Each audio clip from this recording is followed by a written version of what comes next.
ஷேய் விஷ்ணு பிரம்மா 12 ஜோதிலிங்கமும் கணக்கு எழுதிட்டார். இராணுவ முப்படை வீரர்கள், அமர்நாத் ஜோதிலிங்கம், ராமேஸ்வர ஜோதிலிங்கம், எல்லா ஜோதிலிங்கத்துலேயும் ஐயாவை கும்பிட்டு, எல்லா மாநிலத்திலையும் கும்பிட்டு, எல்லா பேரும் ஐயா சீக்கிரமாக எல்லாம் வலையில் மாட்டணும்னு சொல்லி கும்பிட்டு தான் வருவான். டெல்லி அமர்நாத் ஜோதிலிங்கத்திலேருந்து ராமேஸ்வரம் வரைக்கும் கும்பிட்டு தான் வருவான். வானரப்படை இராணுவ முப்படை வீரர்கள் 13ல் ஐயா கணக்கு கொடுங்க, டக்குன்னு எங்கே என்னென்ன செய்யணுங்கிற வழி கொடுங்கள் அப்படின்னு கேட்பான்.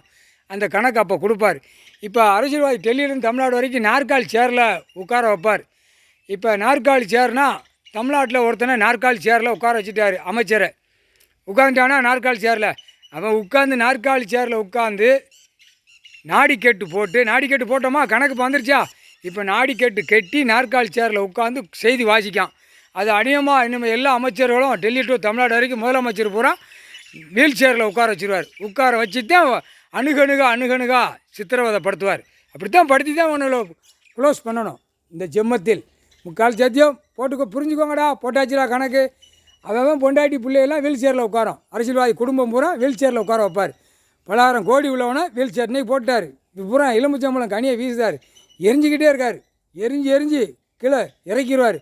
2ஆம் நம்பர் வியாபாரம் பூரா நம்ம இறங்கிடும். இந்த ஆடி மாதத்தில் கொரோனா காலம் எப்படி இறங்கிச்சு, அதே மாதிரி இந்த ஆடி மாதத்தில் எல்லாமே இறக்கிடுவார். கம்ப்ளீட்டாக இறக்கணும், சப்புன்னு கீழே கிடப்பான். முக்கால் சேர்த்தி ஆணும் பெண்ணும் அரசியல்வாதி 10,000 கோடி வார்டில் கிடக்கிறவன் சப்புன்னு கீழே அப்படி கூப்பிட்ற ஒரு மீச்சு தள்ளுவார். முக்கால் சேர்த்தியும் புரிஞ்சுக்கோங்க.